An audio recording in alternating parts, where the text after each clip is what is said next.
হিন্দু ধর্মে শ্মশান অতি পবিত্র জায়গা, আর মুসলিম ধর্মে কবরস্থান পবিত্র জায়গা। তবে এই দুই জায়গা পবিত্র হলেও এই দুই জায়গায় কিন্তু নেগেটিভ এনার্জির আখড়া, ভরপুর আড্ডা। তাই আপনার সাথে আপনার গৃহে যদি নেগেটিভ এনার্জি আসে তাহলে আপনার বাড়িতে কিন্তু তার প্রভাব পড়বেই। তাই প্রথমেই এই উপায়টা করতে হবে যাতে আপনার সাথে আপনার গৃহে নেগেটিভ এনার্জি প্রবেশ না করতে পারে।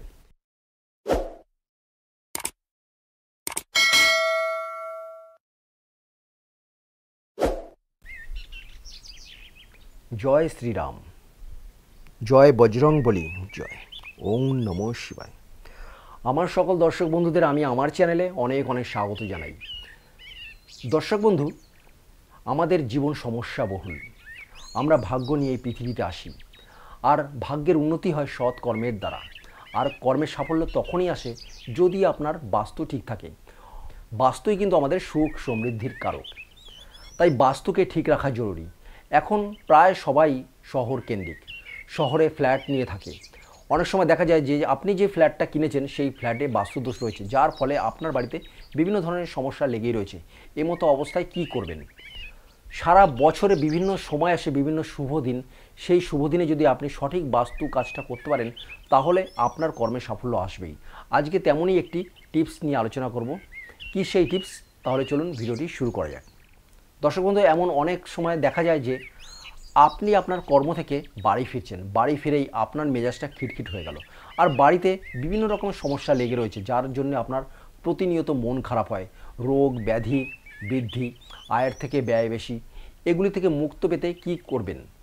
এইগুলো থেকে মুক্তি পেতে হলে আপনাকে প্রথমে ভাবতে হবে আপনার বাস্তুর দিকটা। আপনার বাস্তুতে নিশ্চয়ই সমস্যা রয়েছে। কি সেই সমস্যা? হয়তো আপনি আপনার বাড়ির চারপাশ যদি একটু ঘুরে দেখেন, দেখবেন এখানে কিছু বিষয় রয়েছে যেগুলি নেগেটিভ এনার্জির বাহক বা কারক। তাহলে কি করবেন? তারও উপায় আছে, সেই উপায়টা বলছি। তবে তার আগে এমন অনেক দর্শক বন্ধু আছে যারা হয়তো কর্মস্থলে যায়, কর্মস্থলে যাওয়ার পথে বা ফেরার পথে আপনাকে শ্মশান ঘাটের পাশ দিয়ে আসতে হয় বা কবরস্থানের পাশ দিয়ে আসতে হয়। তবে এটা বলে রাখি যে আমাদের হিন্দু ধর্মে শ্মশান অতি পবিত্র জায়গা, আর মুসলিম ধর্মে কবরস্থান পবিত্র জায়গা। তবে এই দুই জায়গা পবিত্র হলেও এই দুই জায়গায় কিন্তু নেগেটিভ এনার্জির আখড়া, ভরপুর আড্ডা। তাই আপনার সাথে আপনার গৃহে যদি নেগেটিভ এনার্জি আসে তাহলে আপনার বাড়িতে কিন্তু তার প্রভাব পড়বেই। তাই প্রথমেই এই উপায়টা করতে হবে যাতে আপনার সাথে আপনার গৃহে নেগেটিভ এনার্জি প্রবেশ না করতে পারে।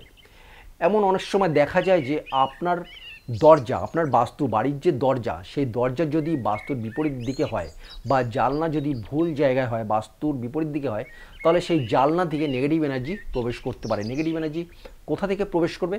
দেখা যাবে যে আপনার জানলার বাইরে থেকে আপনি দেখতে পাচ্ছেন যে জানলার বাইরে কোনো ভাঙা গাড়ি গ্যারেজ রয়েছে বা কোনো নর্দমা রয়েছে, কোনো এমন নোংরা জায়গা রয়েছে, সেখান থেকে নেগেটিভ এনার্জি আপনার গৃহে প্রবেশ করছে।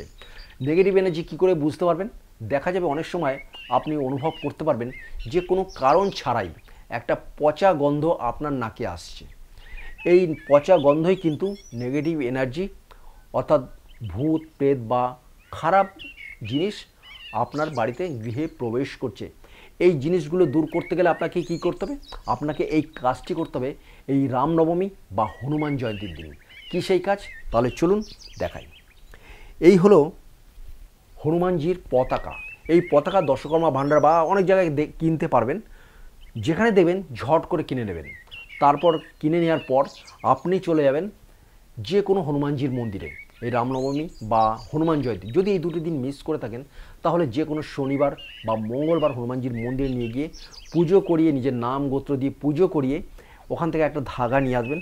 পুজো করিয়ে আপনার বাড়ির সর্বোচ্চ জায়গায়, অর্থাৎ ছাদ বা টালির চাল যেখানেই থাকুক, আপনি কোনো একটি লাঠি দিয়ে বা স্টিক দিয়ে আপনি এটিকে টাঙিয়ে দেবেন। এর ফলে কি হবে? যত দূর থেকে আপনার এই পতাকাটি দেখা যাবে সেইখান থেকে নেগেটিভ এনার্জি আপনার বাড়ির দিকে আসতে বাধা পাবে। এই হলো একটা কাজ। এইবার হচ্ছে, এমন অনেক সময় দেখা যায় যে আপনার প্রতিবেশীরা আপনাকে দেখে হিংসা করে। অনেকে আপনি সেটা বুঝতে পারেন, কিন্তু কিছু করার থাকে না। এই হিংসে করার কারণে বা চোখের নজর দৃষ্টির কারণে আপনার গৃহে কুপ্রভাব পড়ছে। এক্ষেত্রে কি করবেন, আপনি আপনার বাড়ির দরজার বাইরে এইরকম পঞ্চমুখী হনুমানজির মূর্তি আপনি টাঙিয়ে দেবেন। এটাও কিন্তু আপনাকে হনুমানজির মন্দির থেকে পুজো করিয়ে আপনাকে নিয়ে আসতে হবে। পুজো করিয়ে আপনার নাম গোত্র দিয়ে পুজো করিয়ে আপনি এটিকে টাঙিয়ে দেবেন।